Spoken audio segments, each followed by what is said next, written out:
Did you find that a lot when you were younger and playing it? Did you find yourself not being the only girl in your team, but did you find yourself rarely coming up against other girls until you got to Musselburgh, Windsor and places like that? Yeah, I remember one time it was my first year in high school and I was playing for the school team.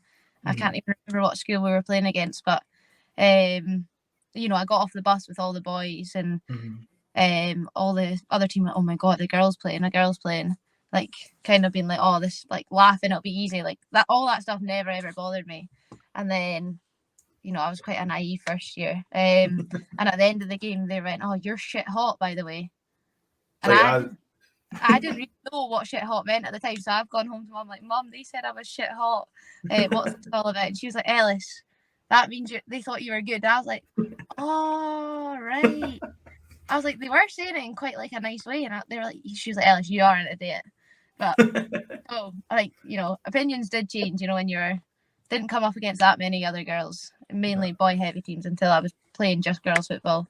But that's a memory that sticks out, and Mum still slags me to this day for it. That's good. I'm good. Do you know that's going to make you see when I describe you now on like the announcement post, I'm going to be like, Ellis Notley shit hot at football. Your mum will be like, this kid's insulting you. I know. I was like, I genuinely, honestly, don't know how I didn't click on that meant I was actually all right. I mean, to be fair, it's like you said, when you're at quite a young age, you probably subconsciously were a bit more like intimidated what's going on around you, so you're not really expecting compliments, especially from an opposition team. Yeah, no, I can't even remember won the game. I was just went home like, Mum, help. I have to think of saying, Mum, I'm shit hot. What do I do? That's really like warmed my soul a bit. That's a nice little thing to hear. So you mentioned that. So we'll go from we'll come back to that. We'll go. So you got to the Hibs age grade. So that's that was under 15s, not under 16s. So did you do a year of under 15s? Yeah, so women's football, it might have changed now, but we went under 15s, under 17s, and then it was development squad, then women's squad. That was like our pathway. Right. Well, that was my pathway at the time. So under 15s with Hibs in the first season, we won the League Cup, the Scottish Cup. It was a great year. You must have been loving this. Like, this football. Oh, it's so good. It was like, I'm like, what a move! Should have done this years ago. But nah, it was good. Musselburgh Windsor obviously were huge in that development in terms of that. So going to Hibs, it was great. Winning these cups, and then I moved up to under 17s, and that was a wee bit tougher because we were in a national performance league. So you were with your Celtics, Rangers, Hamiltons, all like your bigger teams who have women's teams or men's teams as it is. And then quite early on, I moved up. I think I was 16. Moved up to the development squad, so I was playing against ladies, and that was like another learning curve. And you're playing, somewhere there for a laugh, somewhere there for serious, and it was a good learning curve as well. Going up, and then again, I got an option to go and play with the first team, and as I said, I've genuinely not looked back. I can't thank every single coach that I've had enough, because they've been on that journey with me at some point. Well, it sounds like you've been smashing it ever since you touch a ball, you just smash it, depending on whatever pitch you're playing on. But so I was telling you before we came on air, so I think the way this podcast is going to work best is if we kind of intertwine your stories. So we talk about Ellis Notley the person and Ellis Notley the player as they sort of go along. So as you're growing up trying to be this footballer and you're sort of recognising there's the pathway like you've seen, how much was the commitment level expected of a Hibs under 15 women's player alongside being a high school kid? I think I was training, well, at least 2 to 3 times with club, and then we, as a female, there's the regional performance centres that you get, and that's once a week as well, and that's the best in Southeast region. There's a North region. There's all the regions in Scotland. They all have their own centres, and then you go and play. So I would say I was training 3 to 4 times a week with a game at the weekend. Sometimes two games. 2 games. Yeah, sometimes 2 games if once I was at Hibs, it was maybe 1 game. Sometimes if I was going and playing with under 17. So, it was tough because you're then at an age where your friends are starting maybe to go out a little bit more. Not out, but, out. Freedom tough in Musselburgh. Out a little bit more, and you're like at the point, I'm missing out.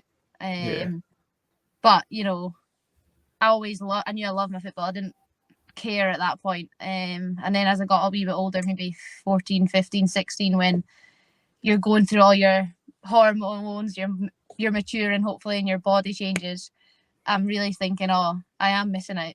I don't see my friends, I'm seeing all them having a great time, but you then forget you've got all your friends at football as well. They're all doing the same thing.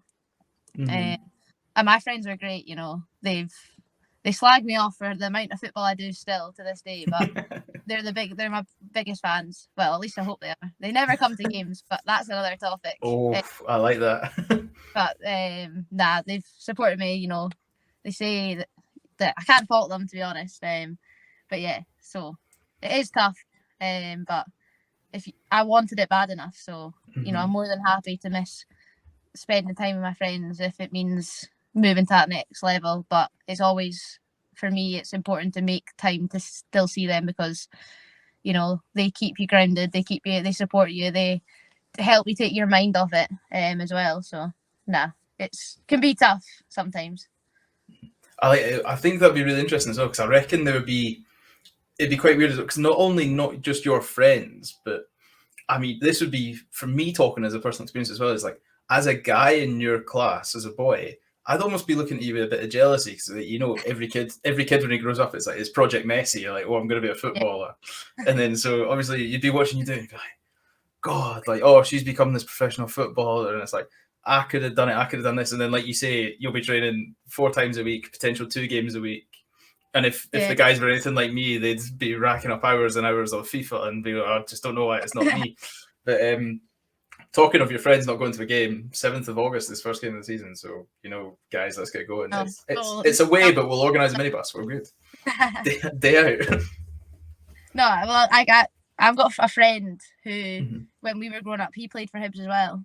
So he had the same commitment. He was probably missing out more because he was training more. And I always remember I was playing first team at the time at Hibs, and he was at development squad, and he's earning money and I'm not. And I'm like, my mom's like, we were like, how's this fair?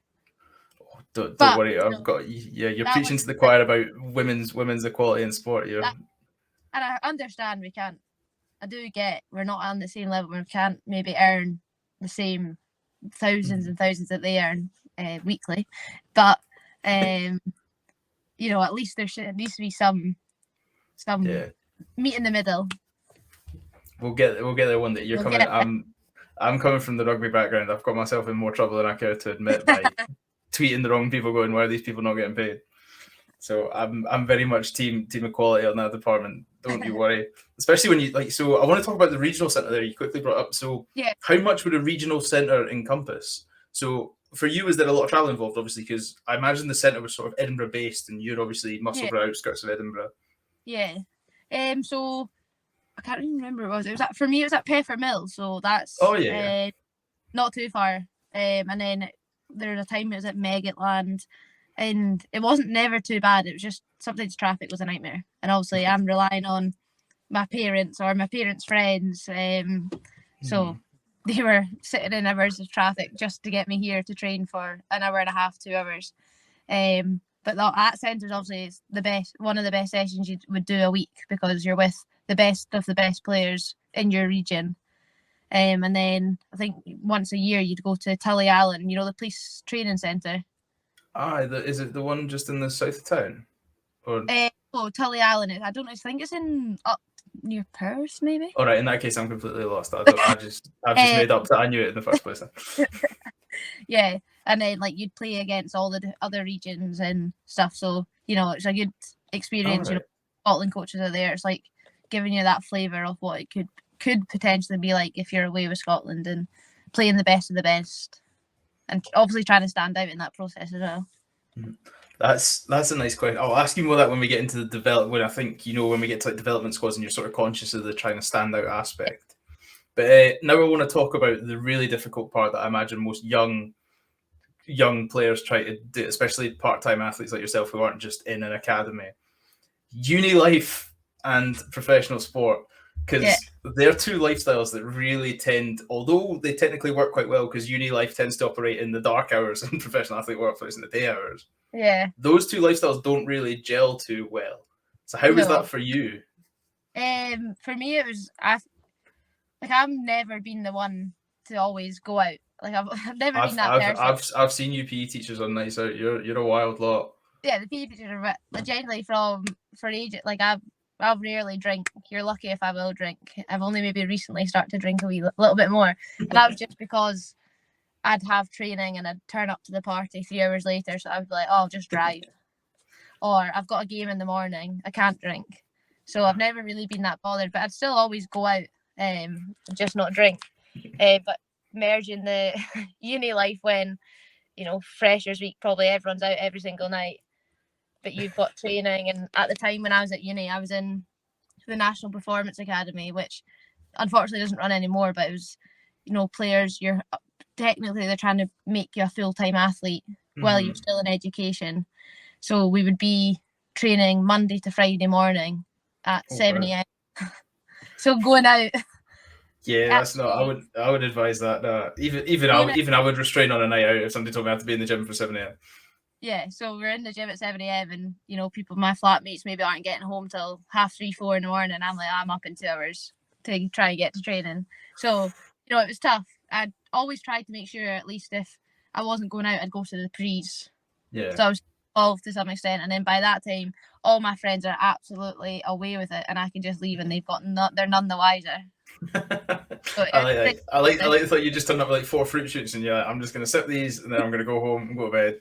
What are you drinking? Oh, I've got my bottle of water here. What's that? Oh, vodka. Yeah, perfect. Thanks, guys. Yeah. I just like them all. I just call like fruit shoots would be Strongbow. I'd just say anything under the sun. Especially we have the horrible disadvantage. So in case people are wondering how Ellis and I got in touch, Ellis has had the horrible misfortune of knowing both my little brothers, right? And one of them's a bit of a wild child. So when I talk about PE teachers drinking, they know how to drink. Yeah, I mean, night was wild. To be fair, there's no denying that. So, and that's what I mean. We had obviously Edinburgh Uni and the PE teaching. You've got adoption night, you've got daddy-daughter night, meet the grandparents. You've got all these nights, and there was no chance I was missing out on them because, again, it's a way to get to know people in different years, get to know your year better. So, although I maybe just sometimes didn't drink and leave that wee bit earlier, I made sure I went, unless I was in a different country. But that was about it. I think that's a good excuse. I don't think anybody could ping you for that one. I know, because I like that. Oh, sorry, carry on. Sorry, it was adoption night, and that's where the year above us adopt someone in our. It's a weird night if you don't understand the concept or you've never heard of it before. But luckily, someone in the year above me was away with me at the time, so they were like, "We'll just have our adoption night when we can just watch all the stories together and we'll just cry that we're missing out." So it was fine. It is tough. Sometimes you do feel like you are missing out, but what can you do? It's the sacrifices you have to make, I suppose. Exactly. Well, that's the main thing. The main thing I've taken away from speaking to every sports person in this is if it was easy, everybody would do it. So yeah. And ironically, you probably had a better bonding night with just the other girl just watching the stories than you would have if you were actually on it as well. So woke up feeling fine. They all woke up probably ill. I don't think off camera because I can't tell the story about my brother on camera because it will ruin him. But I'll tell you, you probably know how my brother's with, but we'll talk about it off camera. It was so. You said was it the National Performance? It wasn't agency. Was it agency? The NR Academy. That academy. I knew it began with the name National Performance Academy. So that was a full-time thing. So you were doing that while studying uni. Did you just do? You didn't do an abbreviated version of the course, did you? You didn't do like a part-time learner's course. You did full-time. No. Yeah. So you were full-time both ends. Yeah. So it was based at Oriam, which is at Heriot Watt Uni. And you had the option to move into halls there and basically live on campus there where the training was. So obviously a lot of players opted to do that, but I wanted to be with the people that I went to uni with. So I moved into halls at Edinburgh Uni and got a flat with people who were also in my course at Edinburgh Uni. So I had a wee bit of travel where they'd maybe roll out their bed at 6:30 or 6:45 to get to the gym for 7. I'd be up at 6 having to drive in, which is fine. And I wouldn't change my decision. So yeah, it's basically just trying to move away from home, live as a full-time athlete, train very early in the morning. You had to be studying at something, whether it was college or uni, and then going Right. training at night with clubs. So